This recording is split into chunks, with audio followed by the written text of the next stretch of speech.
Une histoire d'amour, le message unique de la Bible. Marlène Mur, deuxième épisode. Quel était le plan de Dieu pour l'homme?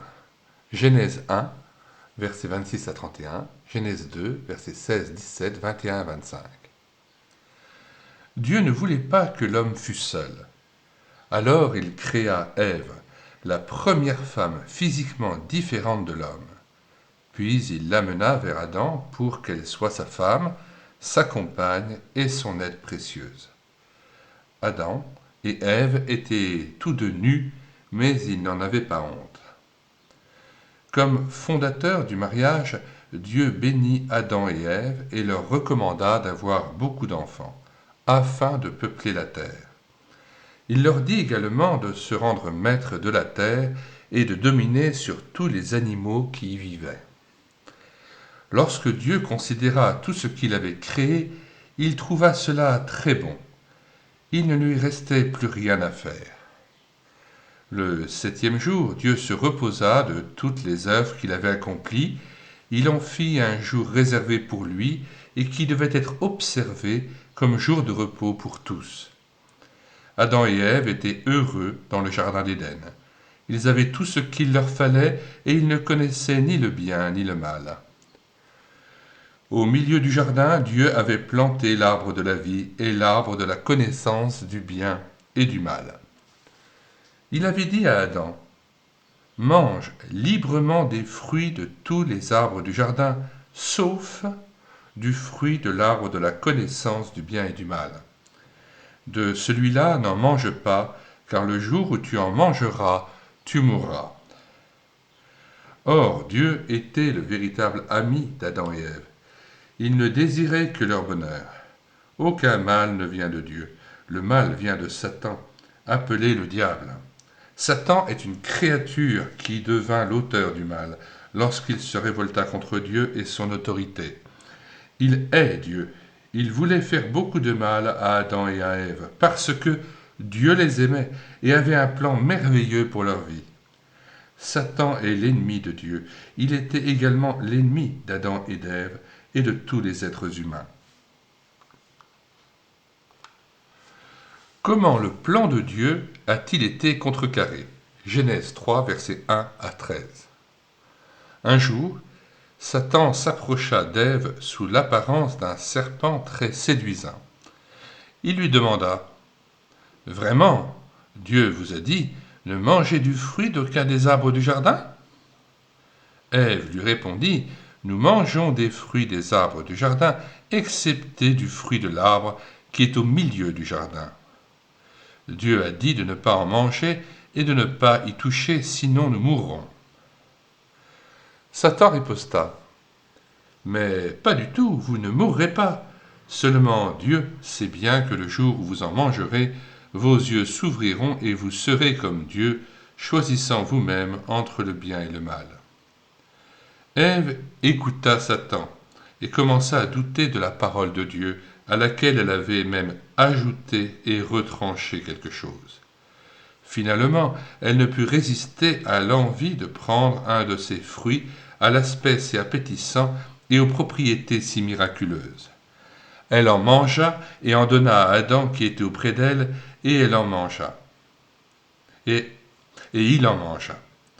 Aussitôt, leurs yeux s'ouvrirent et ils virent qu'ils étaient nus. Mais les pagnes qu'ils se firent avec des feuilles de figuier pour se vêtir ne servaient à rien pour couvrir le péché de désobéissance qu'ils venaient de commettre. Pour la première fois, ils craignaient de rencontrer Dieu et, lorsqu'ils l'entendirent marcher dans le jardin, ils se cachèrent parmi les arbres. Dieu appela. « Adam, où es-tu » Celui-ci répondit, « Je t'ai entendu dans le jardin, et j'ai eu peur, car je suis nu.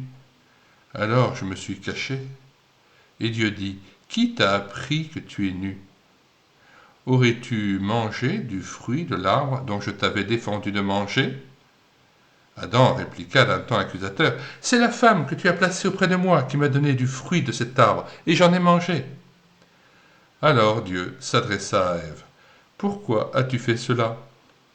C'est le serpent qui m'a trompé, et j'en ai mangé, se défendit-elle. Dieu a-t-il abandonné son plan?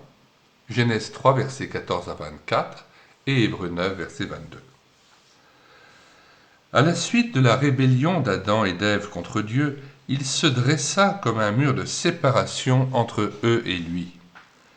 Dieu est saint, et il ne peut tolérer le péché en sa présence. Il est également juste. Il dut donc punir Adam et Ève et les renvoyer du jardin d'Éden. À l'entrée du jardin, il plaça un ange tenant une épée flamboyante, tournoyant en tous sens pour garder l'arbre de la vie éternelle qui se trouvait près de l'arbre de la connaissance du bien et du mal. Dorénavant, Adam et Ève étaient condamnés à une vie de labeur et de souffrance qui allait se terminer par la mort physique. Nous aussi, nous vivons sous la même sentence. Par Adam, le péché est entré dans le monde, et par le péché, la mort a atteint tous les hommes, car nous sommes tous pécheurs devant Dieu. La Bible dit qu'il n'y a pas de juste, pas même un seul. Avant de chasser Adam et Ève du jardin d'Éden, Dieu, qui n'avait cessé de les aimer, leur fit des habits de peau d'animaux en remplacement des pagnes de feuilles de figuier qu'ils s'étaient confectionnés pour cacher leur nudité. Mais ce qui importe avant tout, c'est que, tout en prononçant son jugement, Dieu leur donna un espoir pour l'avenir de l'humanité. Là, dans le jardin d'Éden, il condamna Satan et déclara qu'un jour, un sauveur viendrait et triompherait de lui en mourant pour nos péchés. Dans la Bible, nous lisons « Il n'y a pas de pardon des péchés sans que du sang soit versé. » Avant la venue du Sauveur, la seule manière de se faire pardonner fut d'offrir un animal sans défaut en faisant couler son sang. Toutefois, ce genre de sacrifice ne pouvait jamais vraiment ôter le péché. Dieu l'a seulement accepté dans l'attente de Jésus-Christ, le Sauveur qui allait s'offrir lui-même en sacrifice parfait et permanent pour nos péchés. Dans la Bible, il est écrit « Le salaire que verse le péché, c'est la mort. » Et encore « Par un seul homme, le péché est entré dans le monde, et par le péché, la mort, et ainsi la mort a atteint tous les hommes, parce que tous ont péché. » Les références bibliques des versets cités sont situées à la fin de l'album que nous vous invitons à télécharger. Dans les commentaires de cette vidéo, nous avons mis donc le lien de téléchargement gratuit de cet album de Marlène Mur, Une histoire d'amour, le message unique de la Bible.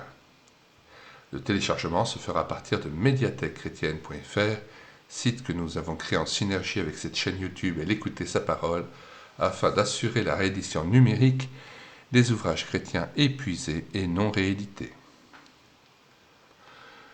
Dans le prochain épisode, nous lirons une conséquence du péché, le premier meurtre, Genèse 4. La conséquence du péché, le jugement imminent de Dieu. Le jugement de Dieu, la condamnation du péché. Enfin, nous lirons le jugement de Dieu, Babel, le comble de la folie de l'homme. Avant de nous quitter, nous aimerions signaler que nous avons numérisé plus de 80 tournesols, anciennes BD tournesols. Nous les avons regroupés en différentes playlists selon les différentes années où ils ont été produits.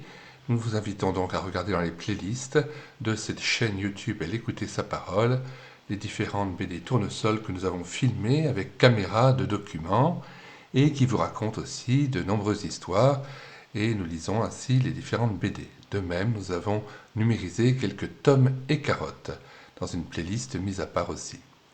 Si vous avez aimé cette lecture du livre Une histoire d'amour, eh bien n'hésitez pas à liker et surtout à vous abonner à cette chaîne YouTube, à l'écouter sa parole. Nous vous disons au revoir et à bientôt.